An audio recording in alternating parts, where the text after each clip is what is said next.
네, 반갑습니다. 자, 오늘 국가직 9급 시험 치느라 수고하셨죠. 자, 이제부터 만행자, 행사과 더불어서 오늘 어떤 문제들이 나왔는지 총 점검하는 시간을 갖도록 하겠습니다. 자, 오늘 국가직 2019년 첫 시험이었는데, 자, 전체적인 평가를 좀 해보면 이번 시험의 문제 난이도는 중간 정도라고 보시면 됩니다. 아주 까다롭거나 엄청 어려운 문제가 나오지는 않았습니다. 그러나 시험인지라 분명히 난이도 조절을 위해서 한두 문제 정도 던지는 문제는 있었죠. 예를 들어 공익에 대한 관점이라든가 혹은 책임 운영기관에 대한 이야기, 그리고 또 공기업에 대한 분류라든가, 물론 좀 지역적인 이야기입니다. 물론 지방행정에 나올 수 있는 지방자치제도에 대한 이야기, 그 역사적 전개, 이런 부분들은 좀 지역적 이야기입니다만, 그러나 기본 이론 시간에 충분히 이 정도까지는 국어에서 커버할 수 있고, 또 수업 때 강조를 했었고, 그리고 또 특강, 라이브 특강 때 강조했던 것들이 그대로 다 들어왔죠. 그리고 특히 우리 만행자 기본서에서 벗어난 문제, 아주 예외적으로 들어간 것은 없습니다. 다 들어와 있었습니다.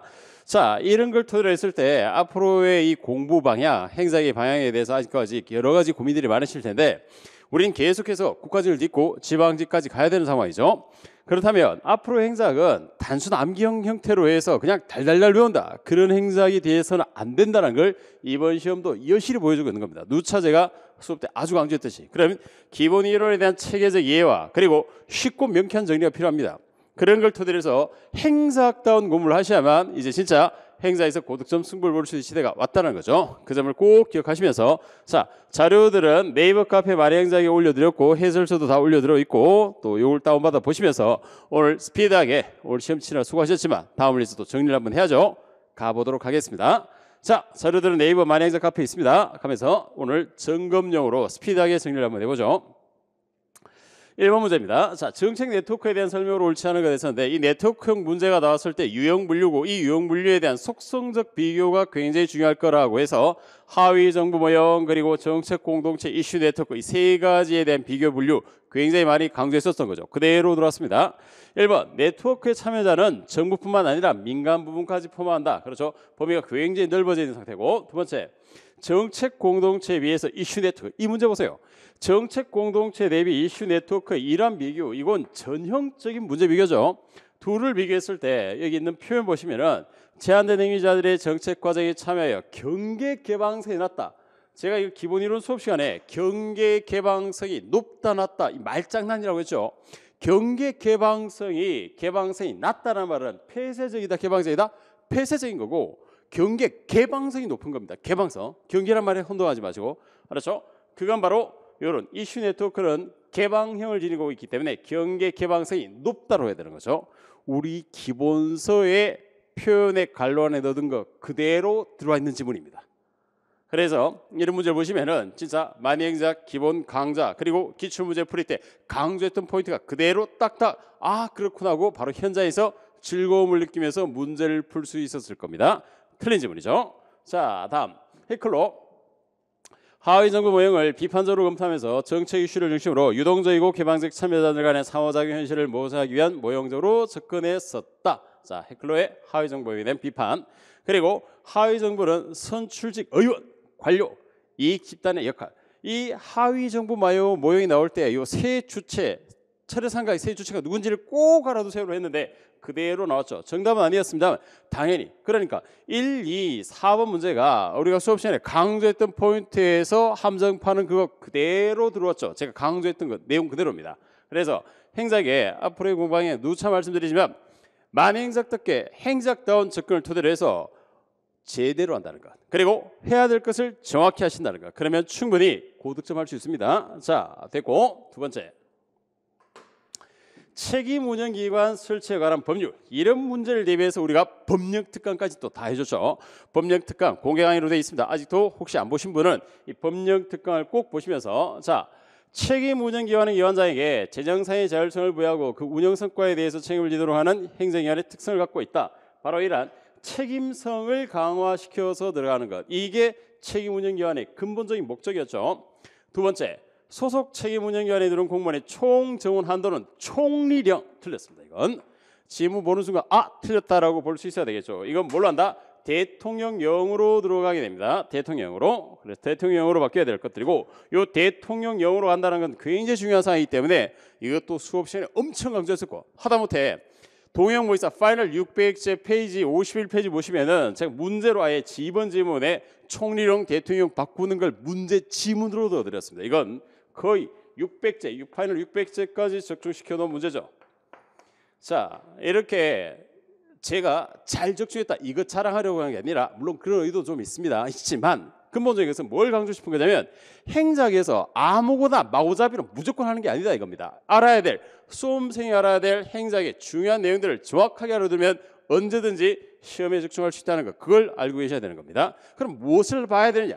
그래서 행작은 강의가 굉장히 중요합니다. 강의를 토대로 해서 정확하게 찍어둔 포인트들을 정확하게 소화하시면 된다는 거죠. 그 과정이 커리어로 짜여져 있는 거. 그걸 위해서 기본 이론과 기출 빅데이터와 기필코와 스왓 19의 이 과정을 타고 가는 거죠. 자, 이런 것들 확인해 두시고 자, 세 번째 나머지 문제 나머죠. 소속 채용 운영에 의한 소속의 임용기간은 기관장이 실시함을 원칙으로 하고 기관장의 근무기간은 2년 범위, 5년 범위 내에서 소속 중앙기관장과 정하되 최소 2년을 한다. 물론 2년에서 5년 가지고 이재기할 수는 있겠지만 그러나 사실상 기본 법 조항적 구조에서 본다면 2년에서 5년 범위 내 기관장이 임무다. 왜? 이미 책임 운영 기관을 묻고 있죠. 그렇죠. 그래서 물론 부처 소속이냐 중앙이냐 소속에 따라서 근무 여건에 대한 요구를 예외적으로 볼 수 있습니다만 큰 특별히 논란이 일어나지는 않습니다. 이건 2년에서 5년 우리가 일반적으로 알고 있는 상황 그대로 적용하고 가셔도 됩니다. 자, 정답은 2번이고 다음 3번 가보죠. 자, 주민 참여 수단에 대한 설명으로 옳지 않은 거 됐습니다. 이런 지방자치론 파트 문제 나온다. 낯설할 필요 없죠.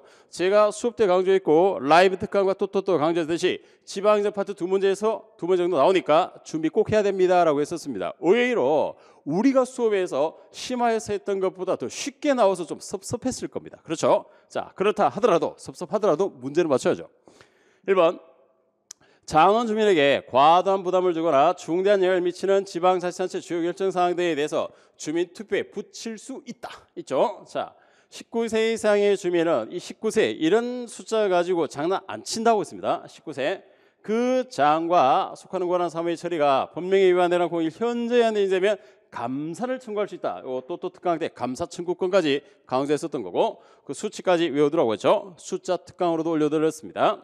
주민은 장의 소환할 권리를 갖지만 비례, 그렇죠. 비례가 세워야 된다. 이 3번 지문도 강조했던 그대로 나왔죠. 우리 기본서에 있는 내용 그대로입니다. 이것도.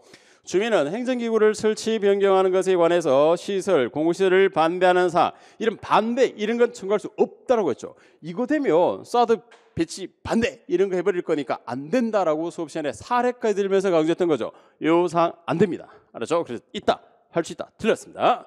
확인만 해두면 충분히 맞출 수 있는 문제죠. 그러니 지방행정 파트가 나온다고 해서 절대 졸거나 두려워할 필요 없습니다. 나올 게 나오니까. 그 나올 것들을 라이브 특강과 또 특강 기본 강의에서 강조를 했던 사항들입니다. 자, 4번이고 또 특강 434페이지도 보셔도 됩니다. 충분히 참고를 하십시오. 자, 나카무라 스무루드 요 밑에 있는 것들은 적중 근거를 넣어드렸으니까 그냥 말로만 적중한 것이 아니라 진짜 어떻게 적중인지 페이지를 보시면서 혹시 제 기본서를 보지 않는 분이 하더라도 이런 내용들을 한번 펼쳐서 확인하십시오. 확인해 두시는 것이 다음 시험을 위해서 도움이 될 겁니다. 자, 나카무라 스무루드의 정책 결정 집행자 간의 모형이죠. 자, 모형에서 정책 집행자는 공식적 결정자로 하여금 자신이 결정한 정책 목표를 받아들이도록 설득 강제한다. 이게 제일 중요하죠. 여기 세 번째 미국 FBI 국장 후보가 FBI 국장을 했건 CIA 국장을 했건 뭔 상관입니까? 전혀 상관없습니다. 사실 이런 마지막 이런 세 번째 던지는 거죠. 그냥 웃고 말아야 됩니다. 알겠죠? 이거는 즐거운 거. 그럼 뭐냐 이거라고 했죠. 집행자가 누구 결정권자에게 이렇게 목표를 강제할 수 있는 정도까지 가는 거. 이게 뭐라고? 그렇죠. 바로 집행자의 권한이 가장 커져 있는 관료적 기업가형에 들어오게 됩니다. 관료적 기업가형. 자, 요 지문 첫 번째 들은 요 사례 이 지문은 우리 기본서 283페이지에 있는 지문과 조사까지 일치합니다. 그대로. 그래서 만행자 기본서를 리딩 복습을 제가 수업 시간에 강조할 이유가 이런 리딩을 잘해두면 반가운 거죠. 본 내용 그대로인데 쉽게 맞췄습니다. 알겠죠? 그래서 이미 다듬어져 있는 적중률이 최고치에 도달해 있는 이 만행자 기본서와 강의를 잘 활용하시면 충분히 지방직 서울시 대비도 가능하다는 겁니다. 자, 요거 나머지는 참고로 보셔도 되겠습니다. 자, 다음 5번 가보죠. 공익에 대한 내용입니다. 공익. 자, 공익에 대한 내용을 법령과 연동시켜서 출제에 살짝 응용을 했는데 응용했지만 개념형 문제에서는 충분히 맞출 수 있습니다. 자, 1조 옳은 것이 1조는 공무원은 국민 전체 봉사자로서 공익을 추구함을 명시하고 있다. 이거 법령특강에서도 이 법령특강에서도 국가공무법 1조 이런 것들 특히 제가 강조하면서 봤었죠. 이런 거 없습니다. 국가공무법에. 알았죠? 이 국민 전체에 대한 봉사자다. 이 정신은 어디에서 나오는 거냐면 헌법의 근간 정신입니다. 헌법의 근간 정신이죠. 그래서 틀렸고 두 번째 공무원 헌장. 이 좀 보세요. 공무원 헌장은 공무원이 실천해야 되는 가치로서 공익을 명시적으로 하고 있다. 이 공무원 헌장에 대해서 이거 정답인데 공무원 헌장 우리 기본서 2권 156페이지 보시면은 공무원 헌장이라고 해서 본문 안에다가 제가 박스 처리해서 읽어보세요 하고 그대로 넣어드린 거죠. 외우는 게 아니라. 알겠죠? 공무원 헌장을 이렇게까지 근거로 정확하게 갖고 있는 것은 만행자기 유일합니다. 바로 들어왔죠. 예전에 이 공무원 헌장과 관련되어 가지고 나올 수 있는 사항들에 대해서 요건 본문 내용에서 반드시 한번 확인해 두셔야 됩니다라고 온라인에 확인해 보시면 있을 겁니다. 기본 강의 때도 강조했듯이. 그래서 봐야 될 것을 보시란 겁니다. 알겠죠? 제가 예상하고 여러분에게 안내해 드린 대로 문제들이 지금 쏟아져 들어오고 있죠. 그래서 여러분 딴 거 잡다한 걸 자꾸 하려고 하지 마시고 제발 아직 남은 기간 동안 대비해서 해야 될 것을 정확하게 행사적 가이드를 토대로 강의를 토대로 해서 접근해 주시면 됩니다. 자, 세 번째 MPM 신공공 서비스로 MPS 신공 서비스로 해서는 공익을 행정의 목적이 아닌 부산물로 봐야 한다. 이 지문 장난치는 것도 준비하라고 했죠. 공익을 목적이 아닌 부산물이 아니라 이건 말장난인데 부산물이 아닌 목적 그 자체로 보는 것. 바로 드나르티의 MPS 7원칙에 있는 것이고 기본서와 기본 강의 그리고 또또 특강 때 강조했던 사람입니다. 이런 지문에 낚이는 분은 또또 특강 안 들은 사람이죠. 자, 됐고 공익에 대한 실체설에서는 공익과 사익 간의 대립 공익과 사익에 대립하느냐 대립하지 않냐가 굉장히 중요한 포인트를 얻고 시험에서 이것만 봐도 된다라고 강조했었는데 그걸 또 묻고 있습니다. 대립할 수가 없죠. 틀렸습니다. 자, 그래서 정답은 2번. 낯선 문제가 아니라 2번 문제도 충분히 의도는 출제인이 의도는 응용 형태로 냈지만 만행적 기본 강의와 학습을 하신 분들은 충분히 맞출 수 있는 당연한 문제입니다. 알겠죠? 이게 바로 실력의 차이입니다. 이런 실력의 차이가 경쟁자와 만행자를 들은 사람과 듣지 않은 사람들과의 우열을 점하는 아주 중요한 요소가 될 겁니다. 잘 활용하시고 요 공익 공모 헌장 이제 이런 헌장 나왔으니까 다음 되면 이 헌장을 막 확장해서 막 뺏겨서 여러 군데서 막 활용하겠지만 다음부터는 이런 문제 들어오지 않습니다. 알았죠? 그러니 지금 이제 바로 유효하게 적중될 내용들을 잘 학습해 주시면 온라인 시험 범위 안에서는 다 커버가 된다는 점. 그래서 기본서가 중요한 겁니다. 자, 다음 공공 서비스의 공급 주체 중에 정부 부처형 공급에 해당하는 것은 이 문제에 대해서 학생들이 굉장히 시험 치자마자 나와서 막 문자를 보내고 이거 복수 정답 아닙니까? 라고 하는데 결론부터 말씀드리면 복수 정답 아닙니다. 알겠죠? 자, 이건 복수 정답이 될 수가 없고 정답 중립 중앙극장 하나입니다. 왜 그러냐? 여기에 여러분이 굉장히 오해를 많이 하시는데 공급 주체 중에 정부 부처 형태의 공기업. 여러분 정부 부처형 형태의 공기업 하니까 공기업의 분류가 학생들이 익숙한 건 주로 공공기관 운영에 관한 법률상의 분류죠. 그 분류에서 본다면 바로 기본적으로 시장형, 준시장형, 기금관리형, 위탁집행형, 기타 이렇게 분류되고 있고 그래서 요 분류 범위를 이렇게 잡고 있죠. 자, 그런데 여기에 대표 사례를 보셨겠지만 이들을 우리가 뭐라고 부르냐? 공공기관이라고 불러줍니다. 공공기관. 그럼 공공기관과 공기업의 차이는 뭐냐? 차이가 있습니다. 그래서 학자들 사이에서 이 공기업의 범위를 어디까지 볼 것인가에 대해서 공기업 학회에서조차 논란이 있는 문제입니다. 논란이 있고 있습니다. 근데 그걸 물은 게 아닙니다. 이 문제는 뭘 물었냐? 이 문제에서 묻고 있는 것은 우리가 이 공공기관과 흔히 이야기하는 정부 조직의 성격적인 부분을 개념적으로 잘 이해하고 있느냐를 응용한 문제입니다. 여기에 있는 이 사례들을 다 외워서 맞출까요? 아닙니다. 그렇게 푸는 게 아닙니다. 이 문제. 자, 이 문제는 정부 부처형 공기업이란 무엇이냐라고 한다면 이게 바로 정부 기업이라고 불려지는 겁니다. 정부 기업의 정의가 뭐냐? 정부 기업이 정부 부처형 공기업입니다. 공기업이 아니라니까 말장난입니다. 알겠죠? 정부 부처형 공기업이 바로 정부 부처 형태의 공기업이 정부 기업이고 위에 정부가 있는 거죠. 그러니 자, 다시 한번 정부가 있고 정부에 여러분이 알고 있는 18개 부처가 있고 그리고 제가 수업 시간에 이거 우리 기본서에도 강조했을 텐데 정부 기업이 있고 이 정부 기업의 4가지 영역인 우편, 우체국 예금, 양곡, 조달 여기에다가 플러스 뭘 들어준다? 책임 운영기관까지 넣는다라고 했었죠. 책임 운영기관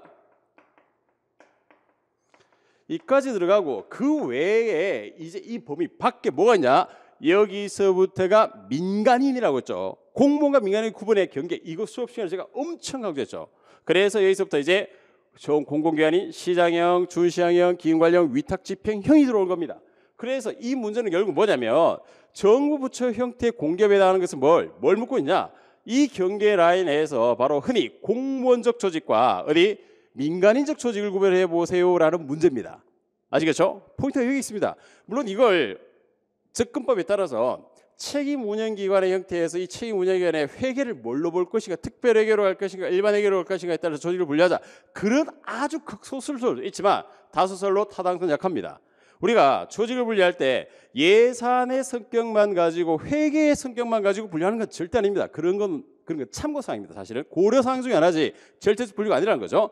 조직의 성격, 공무원의 위치의 성격, 그리고 예산의 활용 정도, 목적 범위 이런 걸 종합적으로 고려합니다. 사실은 그렇기 때문에 학설의 대립이 약간 있을 수 있는 거죠. 그렇다 하더라도 바로 이런 원리를 알고 있으면은 바로 결국 뭐였다? 이런 한국철도공사, 소비자원, 한국연구재 특히 소비자원 같은 게 제가 수업 시간에 사례까지 알려드렸죠. 소비자 고발 이런 프로그램.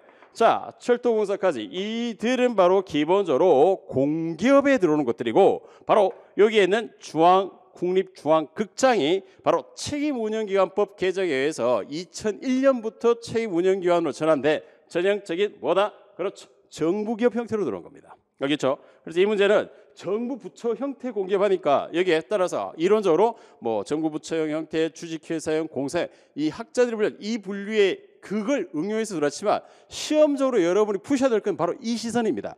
공무원이냐 아니냐 이겁니다. 그래서 거기에 해당하는 게 뭐냐? 그렇죠. 국립중앙극장 바로 요 영역에 들어와 있으니까 알겠죠? 이 나머지 셋을 소거법으로 푸셔도 됩니다. 사실은 이들은 바로 기본적으로 공기업적 성격을 갖고 있는 거죠. 그럼 왜 이 분류가 중요하냐면 이 분류가 갖고 있는 진짜 의미는 어디에 있냐면 여기에 있습니다. 이 정부기업과 이들 사이에 이 공공기관과 그럼 정부기업과의 사이에 왜 차이를 나타내느냐? 우리가 공기업은 제3섹터에서 바로 신축성과 공익성을 추구하는데 이 공공기관은 좀 더 신축적으로 운영할 수 있지만 하지만 정부기업은 바로 뭐냐? 안정성을 토대로 해서 답 조금 부정적으로 본다면 경직적 운영, 안정적인 목표 실행을 목표로 합니다. 이게 근본적 이유입니다. 학자들의 대다수가. 알겠죠? 그래서 여기에 대해서 이 복수정답 처리되셨습니까? 하는데 물론 아주 예외적으로 물론 수험생을 위해서 복수정답을 처리해주면 참 좋을 겁니다만 제가 알고 있는 대한민국 정부의 공공기관 특히 인사혁신처는 이런 이론의 여지는 있을 수 있지만 이걸 복수정답 처리까지는 무리일 겁니다. 알겠죠? 그래서 복수정답 해주면 좋겠지만 복수정답이 안 될 가능성이 굉장히 큽니다. 그리고 이건 문제를 보는 시선의 각도에서 명확할 수 있는 문제였기 때문에 그렇죠? 바로 제가 알려드렸던 이 정부 부처 예산 특별회계 아니야 이건 참고사항이라는 것 바로 정부처형 공기업에 해당하는 것은 국립중앙극장입니다. 국립중앙극장 공무원이 아니냐 이렇게 푸셔도 되는 겁니다. 이게 바로 응용해서 들어왔을 때 문제를 접근해가는 능력입니다. 그래서 기본 이해와 수업 시간에 알려드릴 한두 개 사례의 문제가 아니라 그걸 토대로 한 이해도에 대한 것들이 행정에서 굉장히 중요하다는 게 나타내주는 문제였죠. 잘 받아주십시오. 자, 다음 7번 앨리스 모형입니다. 앨리스는 자 앨리스 모형에 대한 설명으로 옳은 되죠. 앨리스 모형. 앨리스 모형에 대해서 올라가면 자, 이 앨리스 모형도 원래 나올 거니까 준비하세요 하고 내가 수업 때마다 별표까지 쳤던 문제인데 반가울 따름이죠. 그래서 앨리스 모형은 쿠바 미사일 사태를 계기로 해서 이 세 가지 모형이 구별되는 이유가 뭐라고 했죠? 조직에 대한 시선, 조직에 대한 관점, 그리고 목표에 대한 공유도, 그리고 정책적 일관성, 그리고 적용 계층이 어떠하냐 이 네 가지가 핵심적 사항이라고 물었습니다. 이걸 토대로 해서 들어왔던 것들이기 때문에 만약에 기본 강의와 내용 또 특강을 보셨으면 충분히 맞출 수 있는 문제였습니다. 1. 합리적 행위자 모여서 국가 전체 이익과 국가 목표를 추구하기 위해서 개인을 고려하지 않는 것을 경계하고 국가가 단일적 결정자임을 부정하고 있다.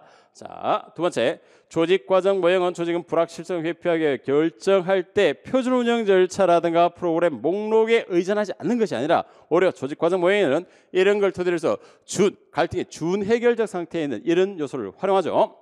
관료 정치 모형은 여러 다양한 문제에 관심을 갖는 다수의 행위자를 상정하여 이들 목표는 일관되지 않는 것이 아니라 이 관료 정치 모형, 자, 이 관료 정치 모형 같은 경우 조직 3에서 나오는데 이들 행위자 간의 목표 일치도가 제일 높은 것이 바로 모형 1 합리 모형이고 모형 3가 일치도가 제일 낮다라고 볼 수 있죠. 됐고.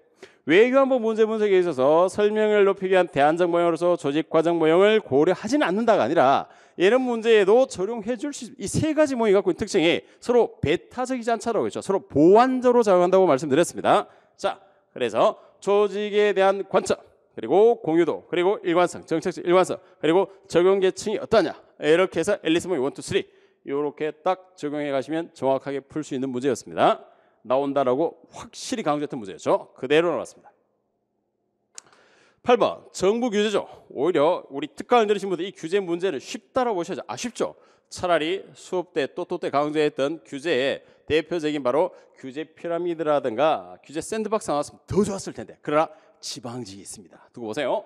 자, 그러면 포지티브 규제, 이 포지티브냐 네거티브, 이 네거티브란 말에 속지 말라고. 네거티브가 부정적 의미를 갖지는 않는다라고 말씀드렸던 세 가지 영역 중에 하나가 바로 이거였죠. 그래서 포지티브 규제가 네거티브 규제보다 자율성을 더 보장해 주는 것이 아니라 네거티브 규제가 원칙적으로 국민에게 자유를 예외적으로 금지를 시켜주기 때문에 기억은 틀렸습니다. 네. 환경 규제와 산업 규제는 사회 규제, 사회적 규제의 성격이 강하다. 그렇죠? 대중보호적 목적 성격이 굉장히 강할 수 있고 공동 규제는 정부로부터 위임을 받은 민간 집단에서 이루어지는 규제를 의미하고 있다. 이 공동 규제에 대한 정의도 기본서 1권 보시면 44, 45페이지 보시면 정의적 문장으로 내려드리는 것과 거의 유사합니다. 거의 조사까지 일치되어 있다고 보시면 됩니다. 이게 공동규제. 우리가 공동규제, 민간 자율규제까지 영역적 부분에서 구별을 꼭 해두시라고 말씀드렸고, 그리고 수단규제. 수단규제는 성과규제, 수단규제, 관리규제 이 세 가지 차원에서 구별을 해두세요라고 했죠. 그럼 수단규제, 정부 목표를 달성하기 위하여 필요한 기술이나 행위에 대해서 사전적으로 규제. 그래서 수단규제는 규제 대상 기관에게 자율성이 약하다라고 말씀드렸죠. 여기에 비해서 성과규제는 자율성이 강하죠. 네, 그런 차이점을 갖고 있는 규제였습니다. 정답으로 볼 수 있는 것은 기획을 제외한 나머지 세 개가 되어 있습니다. 4번. 자, 정보평가 기본법상 정책평가제도. 이것도 법령 특가에서 강조했고 기본이론도 강조했고 나올 수 있는 문제였고 시험에서 묻고 있는 포인트로 제가 강조했던 것 그대로입니다. 가보죠. 지방자치단체장은 업무평가 계획에 대해서 계획을 매년 수립한다. 자, 두 번째, 국무총리는 둘 이상의 중앙행정기관에 관련 시책, 주요 현안 시책, 혁신 관련 대통령령이 정하는 대상 부분에 대해서 특정평가. 이 2번에서 바로 이 특정평가 주체로 제가 꼭 기억하라고 국무총리 파이널 600제 문제로도 한번 냈었죠. 바로 국무총리 특정평가 주체가 국무총리였습니다. 중앙행정기관 또는 자치단체 소속기관이 행하는 정책은 정부평가 대상에 포함된다. 네, 정부평가. 정부업무평가위원회가 위원장 이거 아니고 조직에 짱이 둘이고 마치 메두사 같은 조직이 있다고 했었죠. 대표로 정부평가위원회는 2인에 의해서 공정성을 담보하는 체제로 간다고 했었죠. 예외적인 위원회였습니다. 자, 요거 정답 4번입니다. 이런 건 단순 확인사항입니다. 확인사항. 10번 지방선거입니다. 자, 이 지방선거 문제 나왔다 해서 이 문제는 절대 당황하실 필요가 없는 문제입니다. 사실은 찬찬히 뜯어보면 수업 때 이야기하고 정렬해야 되는 문제죠. 그렇다고 지방자치제도 역사에 있는 모든 제도 변화를 다 외워야 되느냐? 아니죠. 그게 바로 잡다한 공부입니다. 그게 아니라 해야 될 것. 제가 한국의 4대 동시선거가 실시되는 바로 지방선거 실시되는 이 해 1995년을 꼭 외워두시고 지방자치 시작과 스탑 외워두고 확인해 두시라고 했죠. 그것만 알면 되는 문제입니다. 사실은. 그렇죠? 그러니 행정에서 항상 필수적으로 알아야 될 것을 안다는 거죠. 이렇게 펼쳐보면은 마치 대통령 역대 정권과 연결은 잡다한 문제 같지만 절대 그렇지 않습니다. 이건 오히려 쉬운 문제입니다. 우리 만행자 기본서 학습하신 여러분에게는. 자, 이승만 정부 처음부터 시읍면 의회를 뽑은 지방선거가 실시되었었다. 그렇죠. 요거 우리가 이렇게 하다가 지방자치가 전면 중단되는 것이 5.16 군사 뭐 혁명, 쿠데타 이런 계기를 토대로 해서 스탑되게 됩니다. 그리고 나서 박정희 정부부터 노태우 정부까지 지금 실시되지 않았다가 아니라 노태우 정부 때 91년도에 바로 드디어 이제 지방자치에 다시 시작이 이루어집니다. 91년에. 이때로 나눠지는 게 뭐냐? 3번에 장과 의원을 동시에 뽑는 바로 이 장과 의원 광역기초, 그래서 4대 선거 동시 선거를 이루죠. 이건 김대중 정부 때가 아니라 1995년이 바로 김영삼 정부 때 일어납니다. 그리고 2010년 지방선거부터 정당 공천제가 기초 의원까지 확대되었지만 문제점이 지적되면서 현재 실시되지 않고가 아니고 실시되죠. 우리는 정당 공천제가 허용되기 때문에 그래서 중앙 정치가 너무 지방에 심각하게 개입하고 있다라고 지방행정할 때 내용 파트에서 설명드렸던 내용입니다. 그래서 1번 충분히 맞출 수 있는 문제죠. 네, 물론 난이도 조절 문제로 냈습니다만 이 정도는 우리는 쉽게 남들과 차별하도록 맞춰 주셔야 되는 겁니다. 자, 11번을 가보겠습니다. 11번. 자, 다음에 설명하는 조직인간 바로 요 기본서 339페이지에 들어와 있는 샤인의 조직에 대한 바로 인간에 대한 관점 4가지 인간, 합리적 인간, 사회인, 그리고 자신인, 복잡인 4가지 인간 유형을 2페이지에 걸쳐서 정의해 드렸던 거죠. 자, 자신의 이익을 극대화하기 위해서다. 그렇죠. 이익에 극대화입니다. 이해타산적 경쟁을 가장하겠죠. 그리고 조직 내에서 통제에 동기화되는 수동적 존재. 그래서 이들에 대한 관리는 뭐 통제적 관리, X이론적 관리를 쓰는 거죠. 조직 인간의 감정 같은 주관적 요소를 통제할 수 있도록 설계되어야 된다. 네, 정답 바로 1번 합리적 경제적 인간입니다. 그렇죠? 자, 요 샤인의 인간형에 대한 통제 관리 전략도 파이널 600제 모의고사로까지 문제로 만들어둔 유형이었죠. 그 4가지를 구별해 두는 문제였습니다. 낯선 문제가 아니죠. 네. 12번. 자, 근무 성적 평정에서 나타나기 쉬운 집중화 경향과 관대화 경향을 시정하기 위한 방법으로 적절하지 않은 것가 됐습니다. 이 집중화 관대화에 대한 분포상의 경향 이런 걸 해결하기 위해서는 전형적인 방법이 바로 강제배분법이었죠. 분포를 아예 강제적으로 할당해버린 겁니다. 강제배분법. 이 문제는 충분히 개념 확인해서 맞출 수 있는 문제였고 내용에서도 들어와 있고 강조했던 문제였습니다. 금평의 모든 걸 다 보는 것이 아니라 그중에 강제배분법과 요 경향 봐둔다라고 했었던 그대로 탁 들었죠. 그래서 하라는 대로 해두시면 충분히 시험장에서 그대로 끄덕끄덕하면서 풀 수 있습니다. 자, 이런 문제는 쉬운 문제였고 다음 13번. 정부가 동원한 공공재원에 대한 설명을 옳지 않은 것 약간 응용했는데 그러나 어렵지는 않습니다. 자, 재원입니다. 재원을 동원하는 것에 대해서 조세로 투자된 자본시설은 개인이 대가를 지불하지 않는 것으로 인식하여 과다 수요금, 과다 지출되는 비효율성의 문제가 발생할 수 있다. 이건 조세 말 그대로 세금이죠. 세금에 대해서는 뭐다? 절연 현상이 일어난다고 했죠. 내는 것 대비해서 내가 이익 누린 것에 대해서 비례관계를 인식을 잘 못합니다. 그래서 공짜 개념이 강해진다라고 말씀드렸던 게 바로 이 조세죠. 조세. 그래서 비효율의 문제까지 과다, 과소. 수익자 부담 규정은 부담금은 시장 기구와 유사한 메커니즘을 통해서 뭐 유사하다고 했지만 사실상 뭡니까? 시장이란 건 뭡니까? 자, 분필을 사용하고 싶다 얼마죠? 분필에 대한 사용료 100원이다. 100원을 내고 사용해야 되는 거죠. 이런 구조입니다. 바로 요걸 이야기하는 거죠. 시장 기구, 즉 가격 메커니즘이 들어왔다 이거죠. 그래서 공공 서비스의 최적 수준을 지향하여 자원배분의 효율성을 좀 더 높일 수 있는 거죠. 그래서 수익자 부담주의, 우리 수익자 부담주의에 대해서 기본서 페이지를 보시게 되면 1권에 바로 뭐라고 했냐? 수익자 부담주의를 적용하면 공공 서비스의 효율성을 제고하고 불필요한 낭비를 줄일 수도 있고 라고 딱 명시해뒀던 내용 정의의 지문이었습니다. 됐고, 국공채, 자, 국공채, 국가가 말하는 국채와 공채가 국공채죠. 사회 간접 자본 관련 사업이나 시설로 인해서 편익을 얻게 될 경우에 후 세대에도 비용을 부담하기 때문에 세대 간의 형평성 훼손이 아니라 이러한 국채 발행이라든가 이런 형태로 공공 재원을 조성한 대표적인 게 뭐였습니까? 자본예산제도. 알겠죠? 이런 자본예산제도처럼 국공채 발행을 토대로 해서 자원을 형성하게 되면 어떤 효과가 나타난다? 그렇죠. 세대 간의 바로 세대 간의 부담 형평성을 강화시켜줍니다. 훼손시키는 것이 아니라 반대로 딱 비틀어놨죠. 틀렸습니다. 조세의 경우에 납세자인 국민들은 정부 지출 통제하고 성과에 대한 직접적 책임을 요구할 수 있다. 네, 조세 바로 재정민주적 관점에서 조세 국민들에 대한 요구 사항들을 직접적으로 반영하고 성과에 대한 것을 요구할 수 있는 대응성과 책임성을 강화시켜주는 제도입니다. 그래서 이 국공채라는 제도, 이 제도에 대해서 원리만 이해하고 계셔도 이 질문은 충분히 이해할 수 있고, 이 세대 간의 형평성이 어떤 의미냐를 확인하시면 더욱더 확신에 차서 맞출 수 있는 문제였습니다. 지문의 서술 각도가 약간 여러분의 문과 달라졌다고 해서 모든 게 다 그렇게 어려운 문제는 아닙니다. 충분히 맞출 수 있는 문제였어.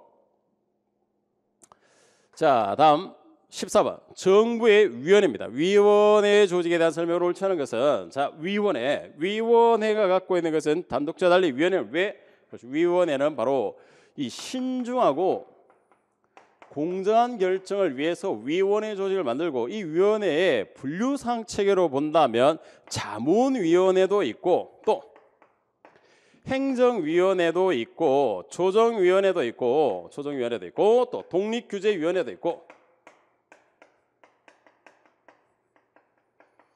이렇게 네 가지 형태로 보통 분류하는데, 이 자문위원회는 법적 구성력도 없고 아무런 기성력도 없다라고 말씀드렸죠. 나머지는 대표 사례까지 연결하면서 본 위원회들입니다. 자, 그래서 1. 결정에 대한 책임의 공유와 분산. 좋게 보면 책임의 공유와 분산인데 나쁘게 보면 책임이 모호해지는 문제점이 있었죠. 자, 두 번째, 복수인으로, 즉 복수, 여러 명으로 구성된 합의제 조직. 그래서 위원회죠. 땡큐입니다. 이건 국민권익위원회는 의사결정에 관한 권한이 없는 자문위원. 아니, 만약 이 국민권익위원회 자문회면 자문위원회는 구성력도 없고 기성력도 없죠. 국민권익이 아무리 결정하더라도 흘려들으면 되는 겁니다. 그런 거 없죠. 국민권익위원회는 자문위원회가 아니라 행정위원회, 행정관천적 성격을 갖고 행정위원회적 성격을 갖고 있습니다. 국민권익위원회, 자, 이 위원회 사례로 넣어드렸고, 우리 표에 보시면 책에 기본서 1권 338페이지, 388페이지 보시면은 바로 국민권익위원회를 행정위원회, 자문위원회, 대통령 소속이냐 국무총리 소속이냐 해서 분류표에서 이 행정위원회와 자문위원회 성격이 다릅니다라고 딱 강조했던 겁니다. 많이 DB 안에 넣어드렸습니다. 기본서 꼭 확인해 주세요. 물론 자료, 카페에 있는 자료를 다운받아 보시면 이 자료 넣어드렸으니까 보실 수 있습니다. 혹시 제 책을 안 갖고 계시더라도. 소청심사위원회는 행정관청적 성격을 지닌 행정위원회에 해당한다. 그렇죠. 행정위원회 전형적인 것이 바로 소청심사위원회입니다. 소청심사위원회. 네. 이것도 사례로 넣어드렸던 지문입니다.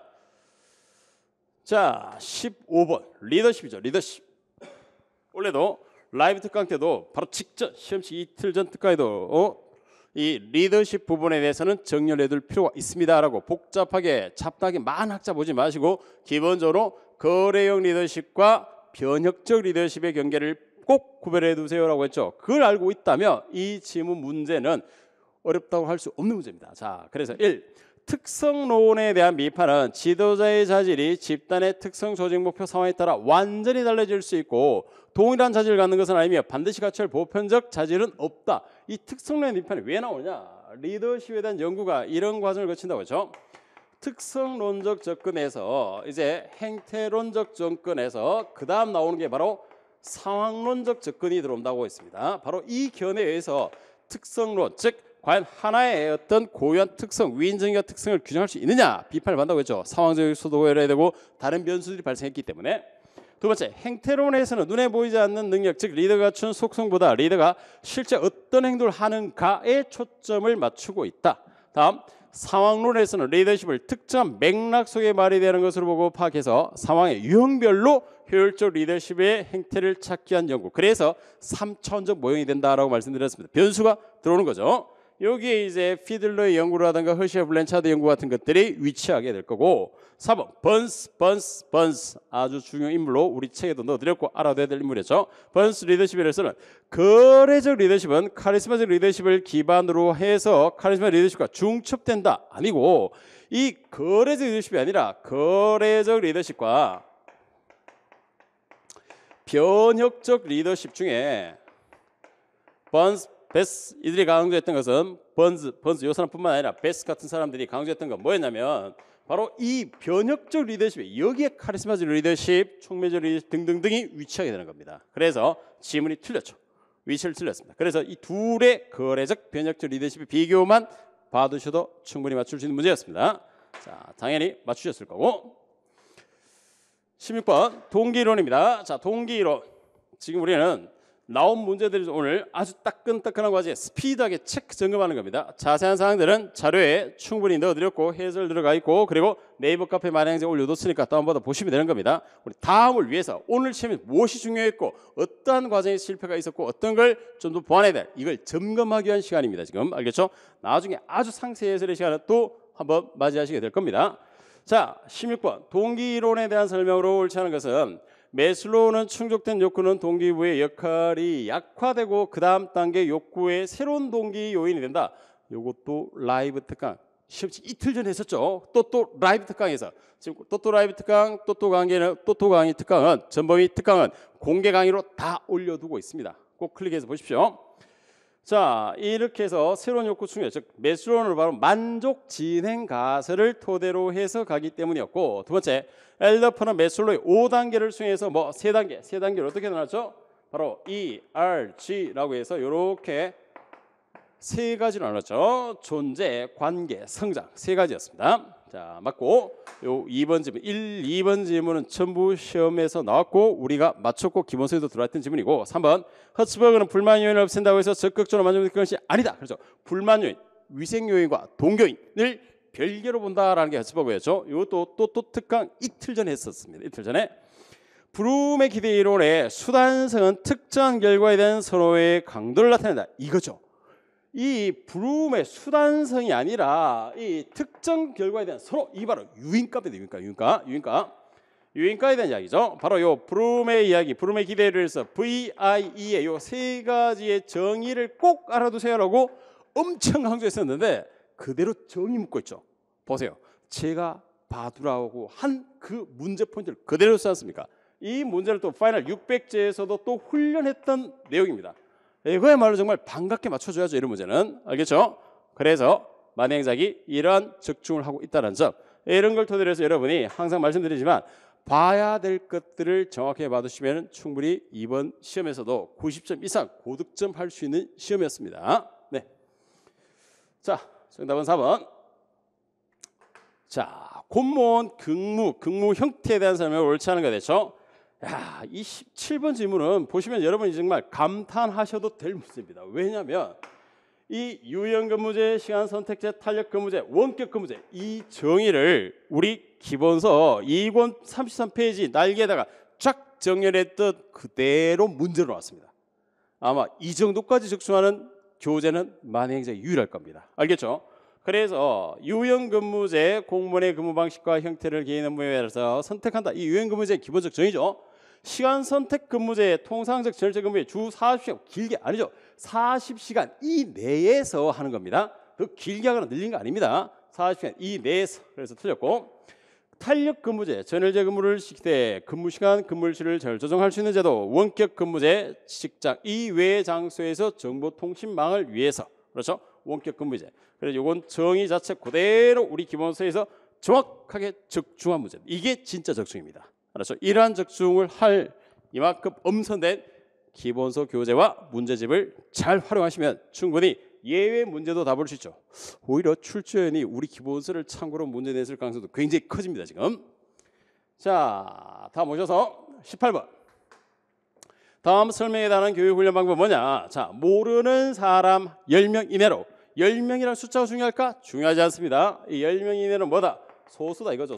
소수를 토대로 해서 소집단 나와있죠. 소집단 그룹. 그래서 T그룹 훈련, 실험실 훈련이라 불려지는 그래서 허심탄회 말하고 서로 간에 이 허심탄회 말하고 느낌을 말하고 이게 뭐가 중요할까요? 느낌 말하는 거 느낌이 중요한 것이 아니라 바로 교육 훈련 방법 중에서 실력의 연마에 있는 것이 아니라 대인 관계 개선 사람들 사이에 관계 개선을 위해서 들어가는 교육 훈련이 뭐예요? 이걸 묻습니다. 알았죠? 얘는 얼마나 느낌을 허심탄회하게 어느 정도 허심탄회하게 이게 아니라고 관계 개선 나왔죠? 예. 감성 훈련입니다. 감성 훈련. 자, 프로그래머 학습 아니고 감성 훈련 됐죠? 19번. 자, 품목별 예산 제도에 대한 설명을 온 것을 냈습니다. 품목별 예산 제도라는 것은 1. 지출을 통제하고 공무원들로 하여금 회계적 책임을 명확히 할 수 있는 것. 그렇죠. 바로 특강에서 강조했던 LIBS, 그 다음 나왔던 PBS, 그리고 계획예산제도, 그리고 제로 베이스 연기준 예산 중에 바로 뭐 회계적 책임하면 이 녀석이 나왔죠. 그래서 통제 중심적인 예산입니다라고 직전 특강에서도 강조했고 기본 때는 당연한 거고 기필코 풀 때도 그랬고 스왓 1구 할 때도 했던 거 그대로죠. 두 번째, 미국 케네디 정부의 이 맥나마라 이 PPB에서 비교하면서 맥나마 이런 사람 있었고 국방예산 정의에서 결국 실패했습니다라고 소개시켜드렸죠. 거리 청소 노면 보수 등과 같은 활동을 중심으로 해서 예산 재원을 배분한다. 그리고 PABS고 능률적 관리를 위해서 구성원들의 참여를 촉진한다. 참여라는 관점이 들어간다. 그다음에 MBO 혹은 뭐 제로 베이스 정도가 돼야 되는 거죠. 자, 그래서 정답은 LMS에 대한 것은 정답 1번입니다. 간단하죠. 네. 정확하고 그래서 쉽고 명쾌한 정리를 해두셔야만 명쾌하게 시험에서 진짜 여러분의 점수로 득점해 갈 수 있습니다. 자, 이게 바로 완행작이죠. 20번. 예산 집행에 대한 설명을 옳지 않은 것은 자, 예산의 재배정은 장이 실무 부서에게 지출할 수 있는구나. 그래서 여기서 배정과 재배정은 주체를 중심으로 받는다고 했죠. 조항 예산기관, 기재부가 각 부처에 주는 것을 배정. 그걸 다시 산하기관으로 가는 것이 뭐 재배정. 예산의 전용을 위해서 정부 처리는 미리 승인을 아닙니다. 이것도 라이브 특강 이틀 전에 했었던 내용, 또 특강에서 엄청 강조 기본 때도 했었던 내용인데 이용과 전용의 구분이죠. 이용은 입법 과목인 장관항 사이에 이루어지기 때문에 의회, 국회 승인이 필요하지만 전용은 행정 과목인 세항 목사에 이루어지기 때문에 국회 승인이 필요 없다라고 한 겁니다. 전용은 필요 없습니다. 예비비는 공무원 인건비 인상을 위한 예비 인건비 충당 안 되죠. 이런 데는 못 씁니다라고 정해져 있습니다. 이것도 파이널 600제 문제로 지문으로 훈련했던 내용이죠. 사고 요란 집행 과정에서 제외 등의 이유로 불가피하게 그렇죠. 이게 바로 사고 요율의 정의입니다. 이건 주는 지문이었습니다. 됐나요? 네. 그래서 정답은 전용에 대한 자, 바로 그렇습니다. 결국 지금 스피드하게 20문제의 핵심적 내용과 출제 의도 그리고 학습에 대한 것들을 쭉 체크해 봤는데 바로 해야 될 것을 정확히 하고 그리고 강의를 토대로 해서 이해를 하고 체계적 행작다운 제대로 된 행작다운 학습을 해두시면 이번 시험 같은 경우는 충분히 고득점하고 편안한 마음으로 웃을 수 있는 시간을 지금 맞이하겠죠. 자, 아직 끝은 아닙니다. 지방직과 서울시가 남아있고 그 서울시를 위해서 항상 말씀드리지만 만행작다운 행작학습을 하도록 하시고 그래서 강의를 통해서 이해를 하고 그 열광과 열공이 베이스가 된다면 합격하는 것 이게 바로 만행작의 공식입니다. 그리고 쉽고 이해하기 쉬운 명쾌한 해설을 토대로 해서 바로 여러분은 해야 될 걸 정확히 해두시면 되는 거지 행작을 잡다하게 아직까지도 방향을 못 찾고 잡다하게 계신 분들은 잡다하게 모하다 산만하다 이런 느낌 갖고 계신 분들은 꼭 라이브 특강이라든가 또 특강을 보시면서 뭘 정리해야 되고 무엇을 해야 될지를 정확히 타깃팅을 하시면 되겠습니다. 주어진 범위 내지만 분명히 그 길 속에서 최선을 다하신다면 다음번 시험에는 고득점 합격할 수 있는 기회가 있겠죠. 네, 그때까지 다시 한번 힘을 내시고 또 오늘 충분히 고득점 하신 분은 또 쉴 수 있는 여유를 좀 가지시고 그래서 다음을 위해서 또 뵐 시간을 마련하도록 하겠습니다. 자료들은 요 세부적 자료들은 네이버 카페 만행작에 올려뒀으니까 얼마든지 들어오셔가지고 다운받아 가시면 됩니다. 네, 다음 강의 때 뵙겠습니다. 수고했습니다.